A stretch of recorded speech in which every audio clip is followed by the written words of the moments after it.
Hello, I'm still in my bed because I still have a fever. So, anyway, everybody's doing the best, and if they could do better, they would. Um, on horns, okay? So, horns is at the same time, it's kind of like what emanates out of the head.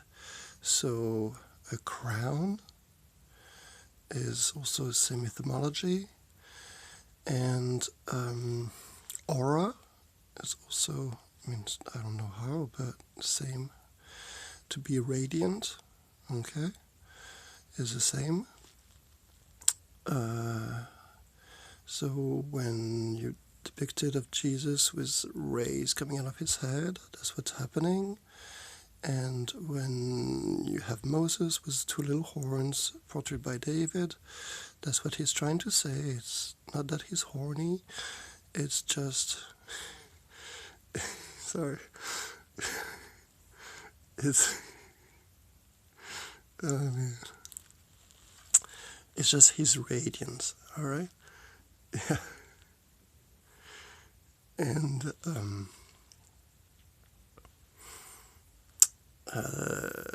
now another way of also, like, if you don't like to be radiant and you negate your radiance, then you suffer greatly and you have what's called the crown of thorns, okay? This beautiful headache that you can get. Yep. So that's your own power turned back onto you. So that's a little bit difficult moment. I'm sorry. So, radiating and Horne. So an ancient god that was a goat, I think, who was feeding Zeus, and Zeus broke one of her horn, and to apologize, he ensured that there would always be fluid coming out of it. I mean, not fluid. What am I saying? There would be always fruits and nuts and an abundance of things. So that horn is a way of talking about if you use your imagination. So the rays coming out of your head, that's imagination. Then in a positive way, like outward, or not just say positively. Then you will see plenty. You will see abundance. Okay, and you can dive in yourself deeper and deeper. Whether you ask, oh, I wish I was more grateful. I wish I was happier. Or whether you just dive in yourself and you explore and see what there is to explore. Make sure that you compliment whatever you see within yourself. So if you go within and you start imagining, for you, like, and you see like a big, enormous monster, you're like, hey, you look really enormous and kind of scary. And the guy's like, oh, thanks, yeah, that's really well what I'm trying to do there. And poof, he might dissolve, So interaction, is got to be peaceful, because you're going to get entangled real fast into your own imagination. Really, blessings, saying compliments to your own personal hell to free yourself, because that's just, little parts of yourself. Be like, hey, good old friend, Fear, you are looking really strong today, and you got me beat good. So if you want to say something, you got my attention, because I'm totally terrorized,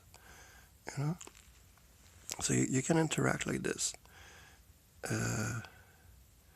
as you dive within. And it turns out that all of the darkness just was dark because you were not shining your light of consciousness onto it.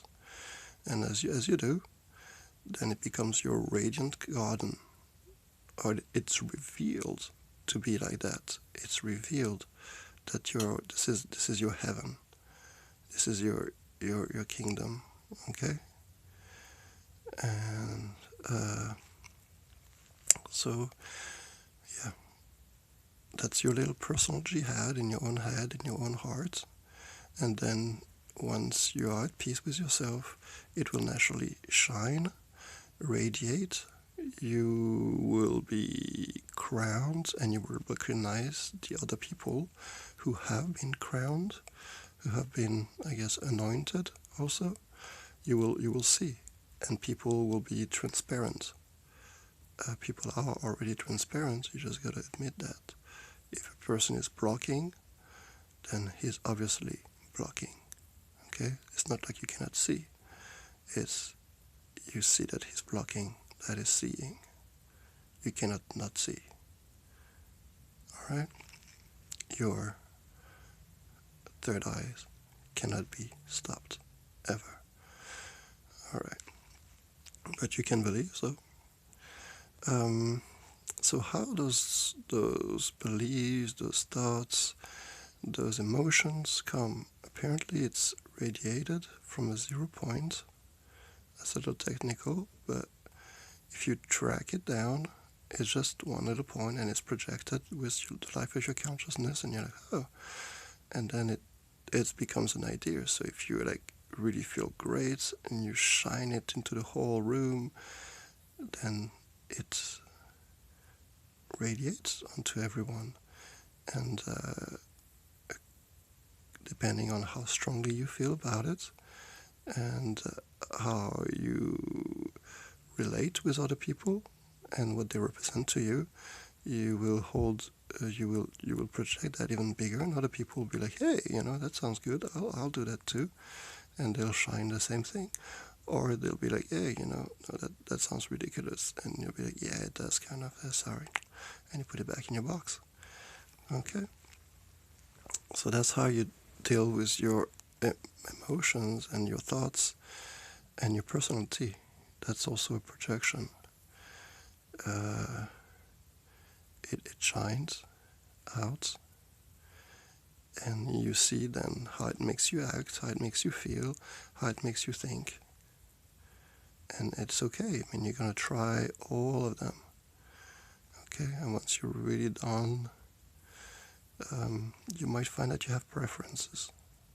Okay, it's difficult to live always in anger and really enjoy it, but you can totally move from anger to passion. That's like, whoa, radical. I'm not angry. I'm just really passionate about this. Yeah.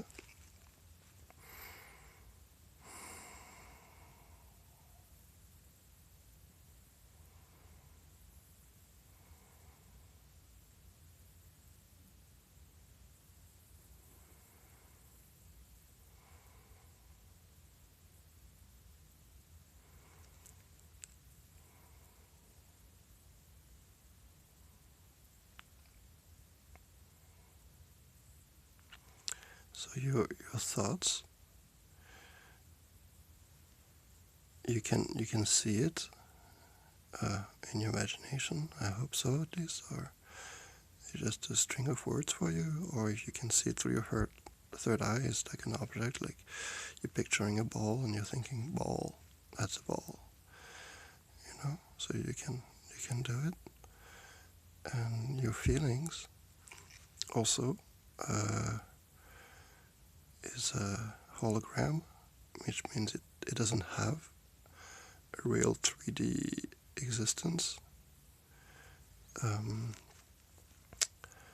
If you see a cube, transparent cube, a drawing of it, you see that the front and the back that are squares, you cannot tell which one is the front and which one is the back. By logic, you say, oh, the one at the bottom is the one that's, the one that's fourth, and the one higher is the one in the back because of the perspective.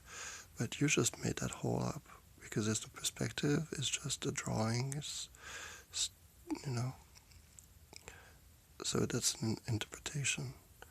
It's a hologram. And feelings. You're feeling angry, you're feeling elated, you're feeling good, and you can say, oh, I hang out with somebody and they made me feel good. So that feeling good can be projected onto other people, and it can be said, oh, no, I really feel good. I'm the one who's making myself feel good. Because that projection, like you have a little projector, and if you observe a hologram, again, you don't know, like if you look at a face, you don't know if it's a face that you're looking at or if it's a mask from the inside. Could very well be. Could be your own face, that you're seeing from the inside. So, same personality, I prefer this, I prefer that, I, have my preferences. Do they change? Have they changed? Probably so. And so that's also a hologram. I don't know if I need to say why and stuff.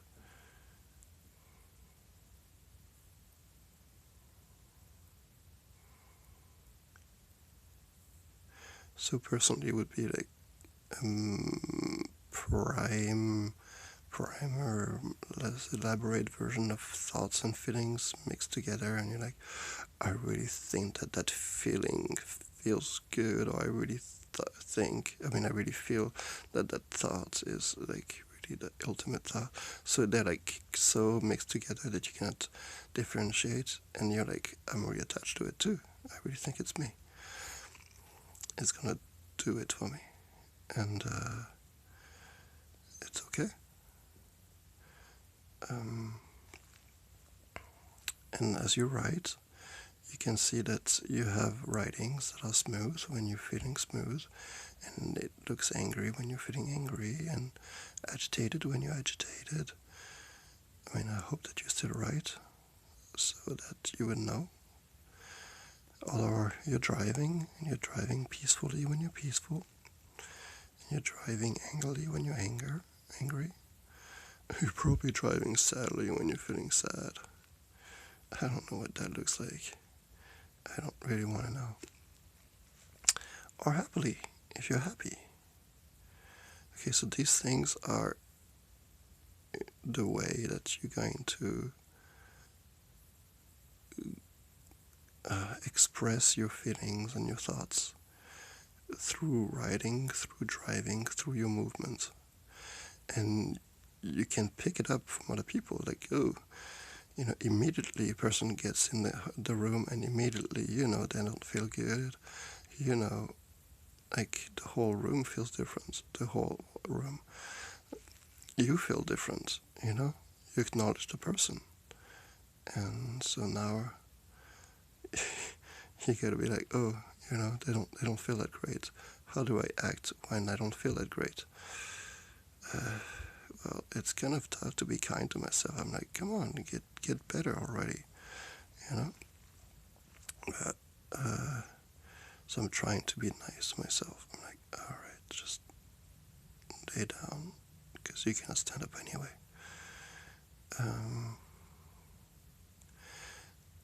So you feel people's emotion and people's personality. Yes, and they are imprinted inside of you immediately as soon as you meet them. And of course, they expand and develop as you live with them and stuff like that. So it's kind of interesting.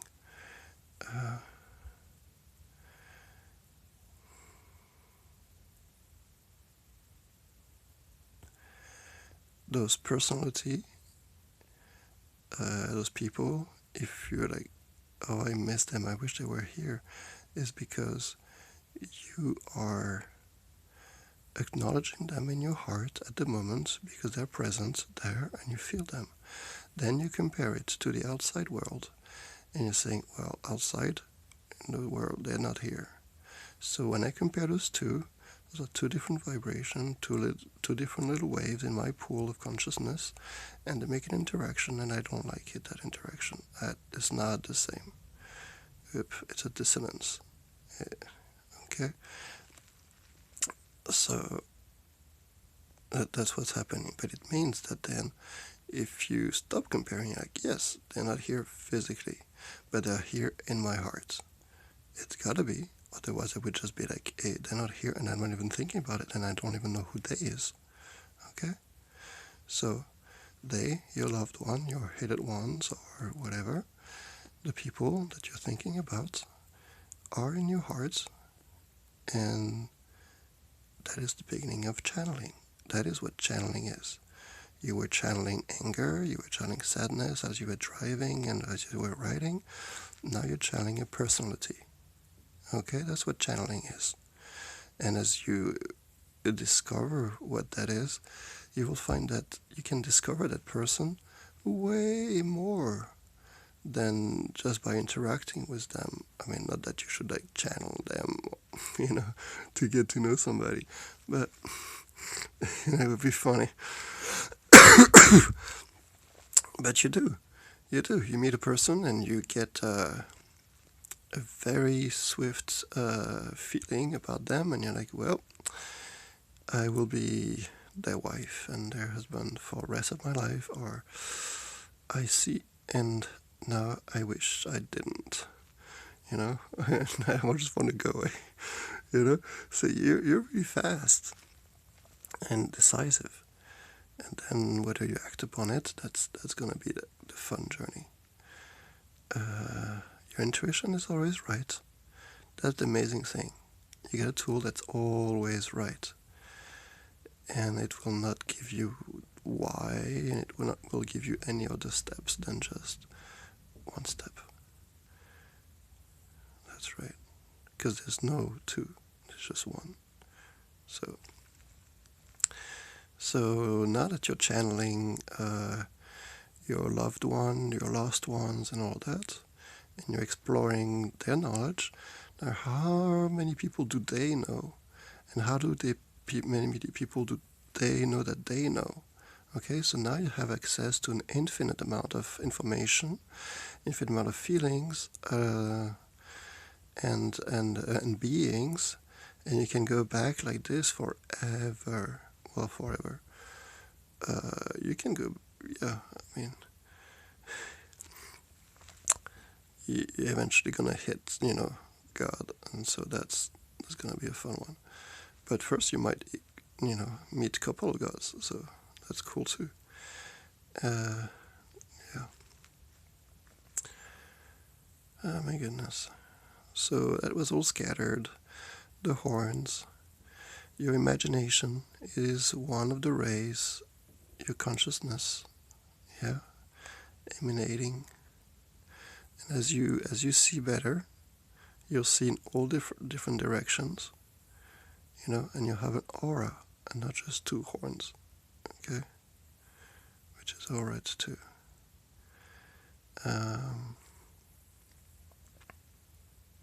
So remember, the horns of a deer. I don't know how you call it.